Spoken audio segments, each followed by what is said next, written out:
There's a dirty little secret the HVAC industry doesn't want you to know.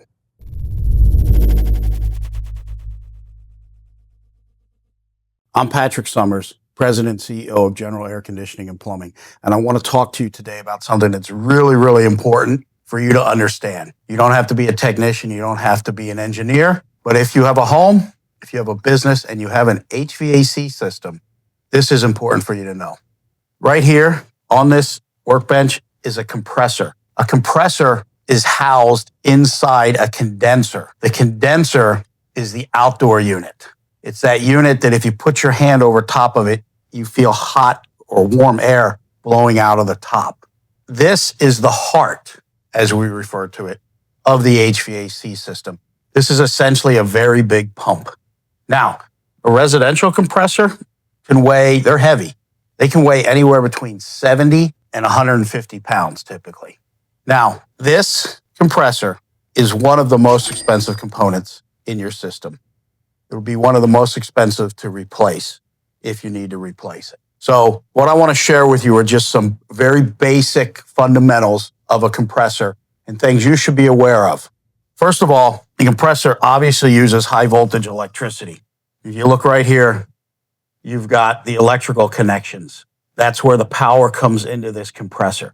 Very important for a technician to be able to diagnose a compressor. Now, one of the things that is important to know is a leading compressor manufacturer has said that 30% of compressors sent back that were condemned as failed under warranty had nothing wrong with them.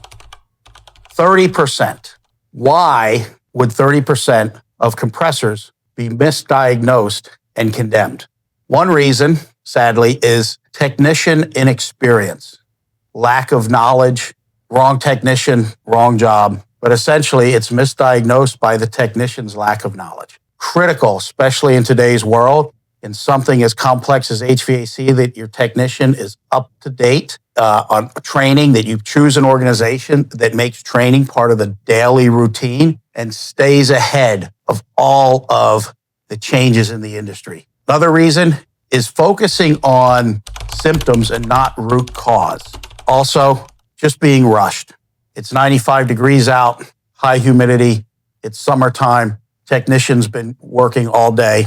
He rushes. It's kind of like if you're going to get surgery, make sure you get the first surgery of the day. You don't want to go into surgery for the last surgery of the day, right? You want that surgeon fresh and ready to go, not after he's worked 12 or 14 hours. Same thing with a technician. They're human beings. So that is a contributing factor. The other factor is improper installation. The most important day in the life of your air conditioning system is the day it's installed. So poor installation can cause premature failure. It won't cause improper diagnosis, but it can cause issues that either lead to premature failure or cause intermittent symptoms that cause it to be misdiagnosed as failed when there's probably some corrective action that can be taken place. Now, this compressor can only compress gas. Liquid inside this compressor will destroy it faster than you could imagine.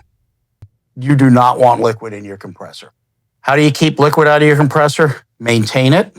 Maintain your system. Make sure you have proper airflow. Airflow is so detrimental to a system. Make sure the installation is done correctly.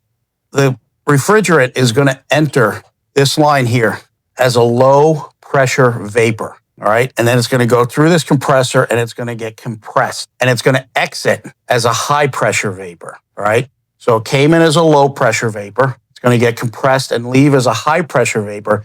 And then that condenser that sits around this compressor is where the refrigerant's going to go through and it's going to eject the heat. Essentially. That's why that fan is there to pull air in across those coils to the center and eject out the top. So that hot air you feel is the hot air coming out of your home. Now, in that process of traveling through that condenser coil, it's going to turn into a liquid. And then it's going to travel on to the coil. I had an earlier video where I talked about an evaporator coil. How it gets into the coil is a TXV, thermal expansion valve.